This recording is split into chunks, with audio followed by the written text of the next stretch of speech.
Hello, नमस्कार. स्वागत आहे तुमचं माझ्या यूट्यूब चॅनलमध्ये. तर कसे आहात मंडळी? सगळे मजेत असाल ना? सगळे काही जे काही माझे व्ह्यूवर्स आहे, जे माझे व्हिडिओ बघतात, त्याला खूप प्रेम देतात, त्यांचं खूप खूप खूप आभार. तर आज आपण एका वेगळ्या विषयाचा आलेलो आहोत. तर कसं आहे ना मंडळी, मी सगळ्यात जास्तीत जास्त तुमच्याशीच बोलत असते. काय करणार, बोलण्यासाठी कुणी नाही आहे, त्यामुळे तुमच्याशी जास्त बोलते.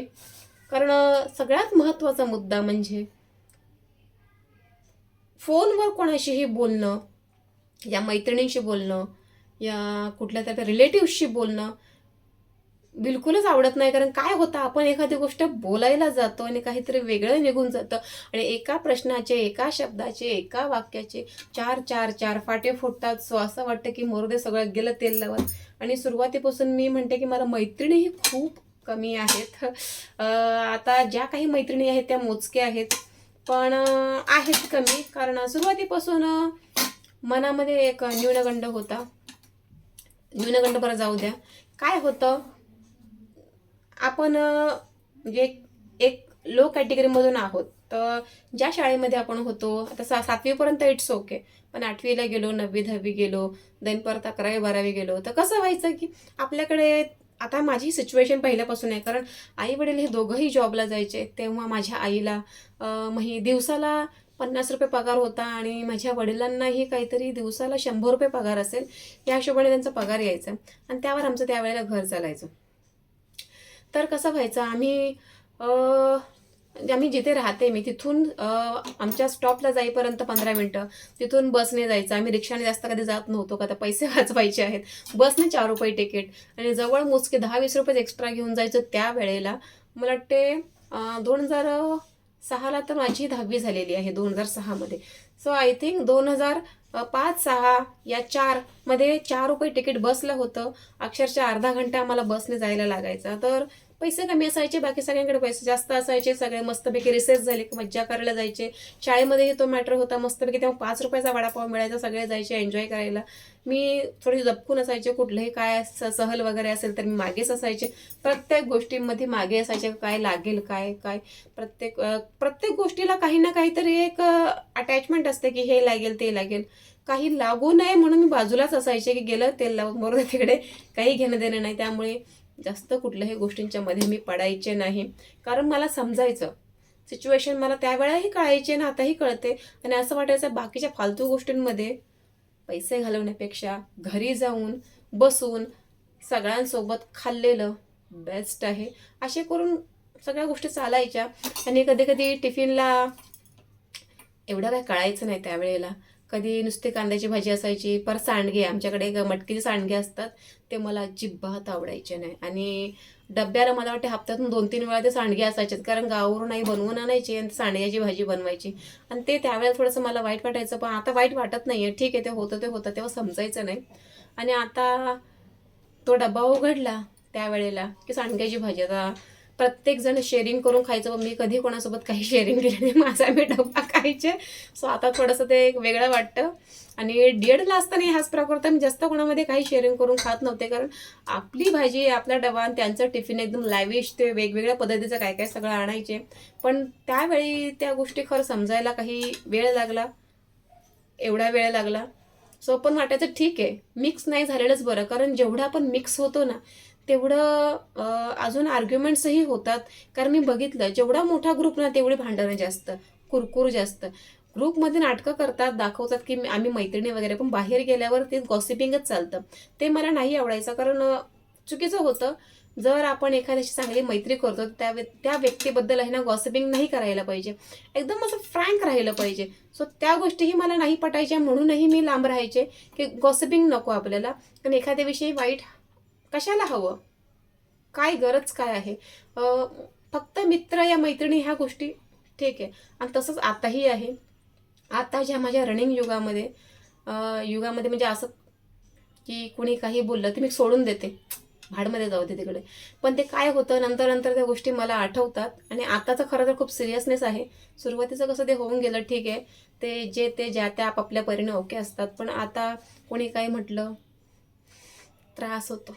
लय त्रास होतो. डोक्यात सारख्या त्या गोष्टी राहतात आणि डोक्यात त्या गोष्टी सारख्या राहून राहून राहून राहून असं म्हटलं जाते, वैज्ञानिक असं रूप आहे की तुमच्या शरीरामध्ये विष तयार होतं. सो म्हणून मी नेहमी मृत्युंजय मंत्राचा जाप करत राहते, कारण माझ्या अवतीभोवती एवढे हेटर्स आहेत की जेव्हापासून मी यूट्यूब स्टार्ट केलंय, कारण मी काही माझी मतं मांडण्याचा प्रयत्न करते, पण मला नावं घेण्याची काही कोणाची गरज वाटत नाही, कारण नावं घेतले की आपण त्या व्यक्तीला महत्त्व देतो असं होतं. पण खूप हेटर्स आहेत आणि अजून एवढे हेटर्स वाढलेत ना यूट्यूबमुळे. सो थोडं बरंही वाटतं, थोडं वाईटही वाटतं की का का म्हणून हेट करायचा. कारण जेव्हा बघते मी की आयुष्य आज आहे तर उद्या नाही आहे, जेव्हा ते आठवतं ना तेव्हा म्हणतं काय हेट काय करायचा. माणूस नंतर गेला ना की संपला विषय. ते हेट गेलं खड्ड्यात आणि सगळं चुलीत. त्यामुळे हेट नसावा की ती अशीच राहते, ती तशीच खाते, तिला बनवताच येत नाही. परत खूप आहे, खूप आहे. ती अशीच दिसते, ती अशीच बोलते, तिचं तोंड खूपच चालतं. अशा खूप गोष्टी आहेत. कधी कधी काय होतं, ह्या सगळ्या गोष्टी ऐकल्या ना की खूप जास्त हसूसुद्धा येतं की गरज नाही आहे, ह्या सगळ्या गोष्टींची गरज नाही आहे. तरीही मला एक वाटतं, जो व्यक्ती जॉब करतोय, जो व्यक्ती त्याच्या लाईफमध्ये एक स्टेबल आहे, जो व्यक्ती काही ना काहीतरी कार्य करतोय, काही ना काहीतरी काम करतोय ना, त्या व्यक्तीला कधीही समोरच्याच्या उणिवा काढण्यास टाईम नसतो. समोरच्यामध्ये काहीतरी थोडा तरी प्रॉब्लेम आहे, ते काढायलाही वेळ नसतो. मला ह्या व्यक्तीबद्दल काहीतरी चुकीचं वाटतं हे काढायला सुद्धा वेळ नसतो. जो व्यक्ती खरंच काहीतरी जेन्युइन काम करतोय, सारखा बिझी आहे, अशा व्यक्तीला काहीही असल्या फालतू गोष्टी सुचत नाही. आणि सध्या तरी मला असं वाटतं की मी अशाच लोकांच्या जर समवेत राहिले तर माझ्यासाठी खूप बेस्ट आहे.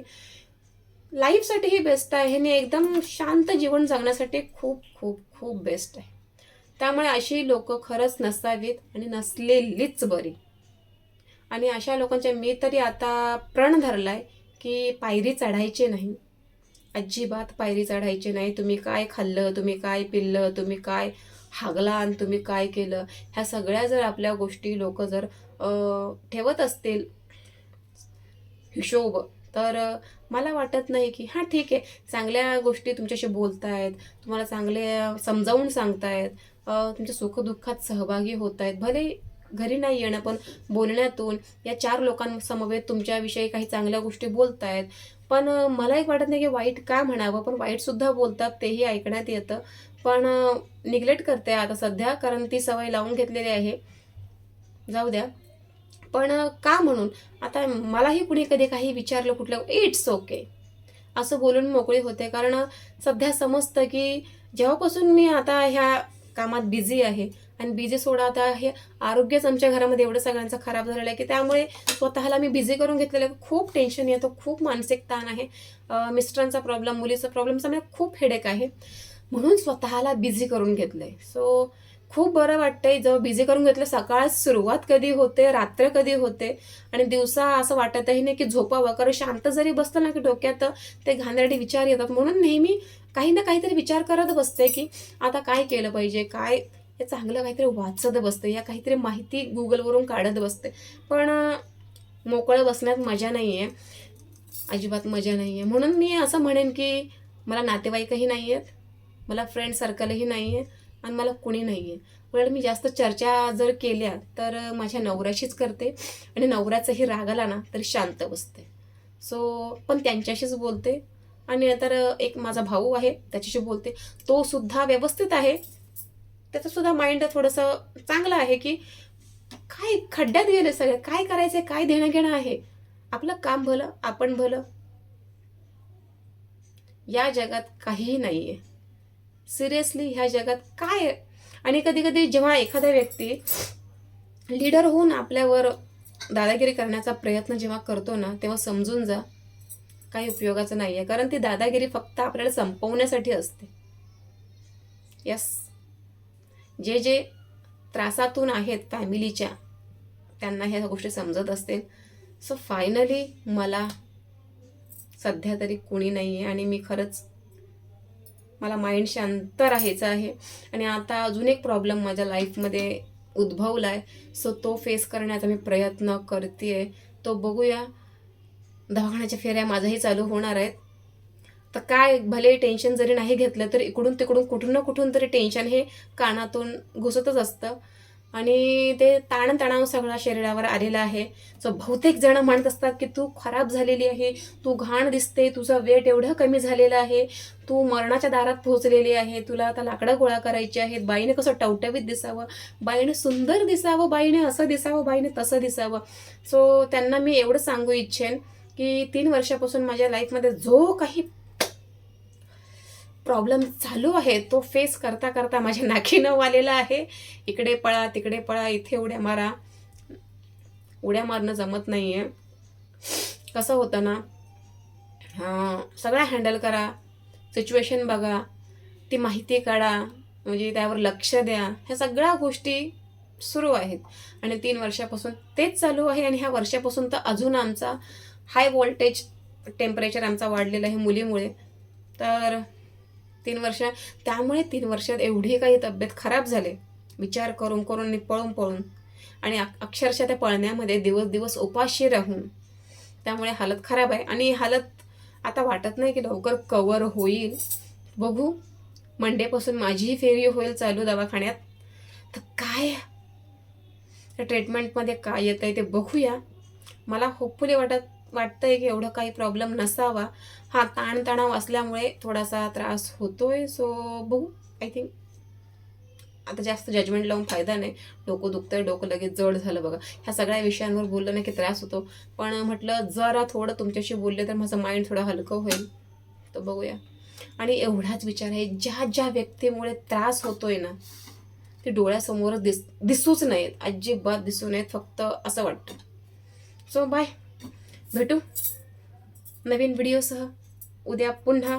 तर असेच कनेक्टेड राहा आणि प्लीज सपोर्ट करा, जेणेकरून थोड्या ह्या सगळ्या टेन्शनमधून मी बाहेर निघेन. So bye.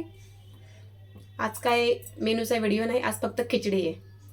खिचडी, शुक्रवार आहे, 19 तारीख आहे, ओनली खिचडी. कारण काल झाली मसूर बनवले, तर काल पार डोकं गरम झालं होतं. मसूर त्यांना मसूर आवडत नाही, तर ठीक आहे, मुलीमुळे बनवली, पण आज खिचडीच बनणार आहे. सो भेटू उद्या पुन्हा एका नवीन व्हिडिओसह. So bye.